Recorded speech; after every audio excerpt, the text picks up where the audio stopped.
Are you thinking about running a tabletop role-playing game and you've never done that before?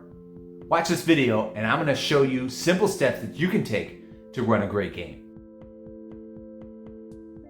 Running a tabletop role-playing game is a lot easier than you think. The biggest fear that you're going to have is that you've never done it before, and that's okay. You've never done a lot of things before, and if you've ever done something, there was a time that you hadn't done that before either. So just keep that in mind when you're role-playing and when you're leading a game as a referee or a GM or DM. I'm just gonna call them referees. They have lots of different names and lots of different systems, and it really doesn't matter which role-playing game that you're playing, this video can help you out. Here is the core mechanic to every single role-playing game ever. You, as the referee, are going to describe the scene. You're going to put inside the mind of other people what you have in your mind, and you're going to collectively imagine. It's an imagination game. You're going to put them in a world, in a story that they can affect.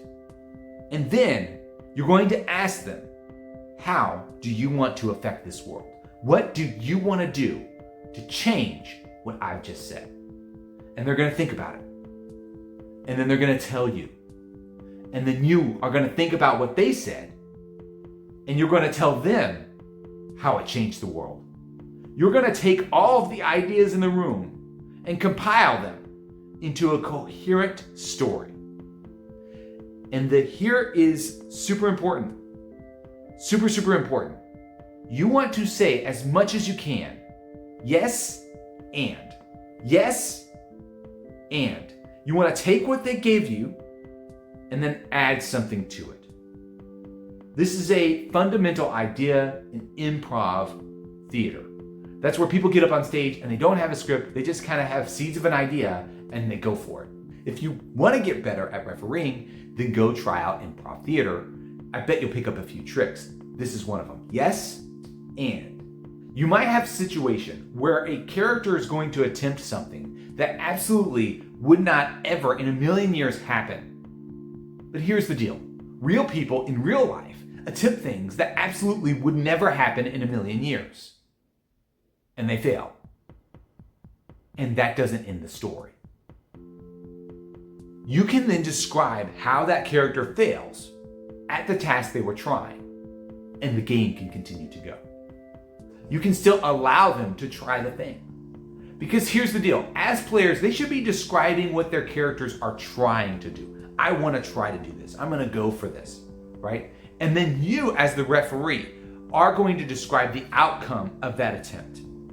Okay? So the players get to control how their characters behave in that what they attempt to do.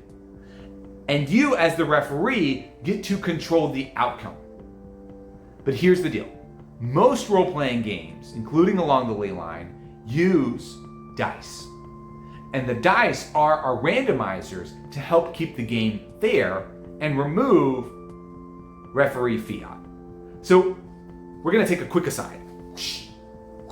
Okay, here we're back. We're going to talk about what a fiat means. Fiat is the referee deciding what's going to happen because they want to decide what happens.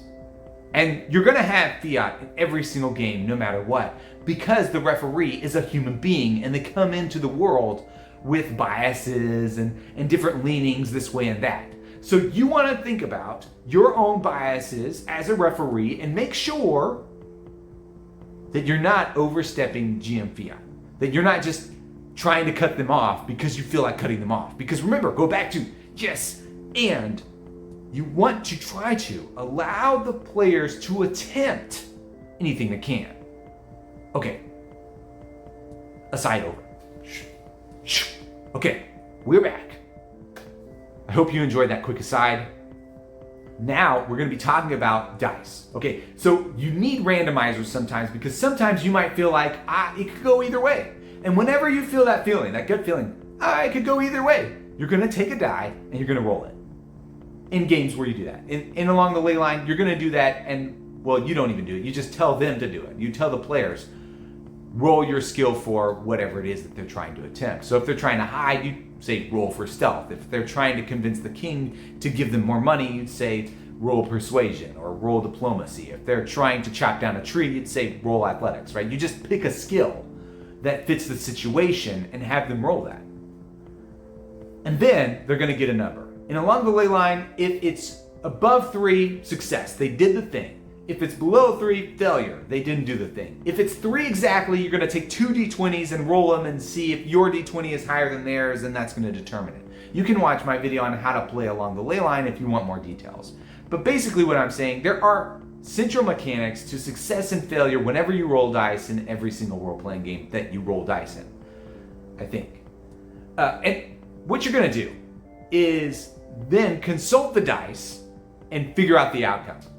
And remember, you only want to roll dice if you don't know what's going to happen, or if your game system specifically says you need to roll dice now. Like if you're going to try to damage somebody and along the ley line, you're going to roll your melee or ranged or your magic ability, right? And that die number is going to determine how much damage you do. That's an important part of the game, and you as the referee don't want to just fiat it away and say it's 5, you do 5.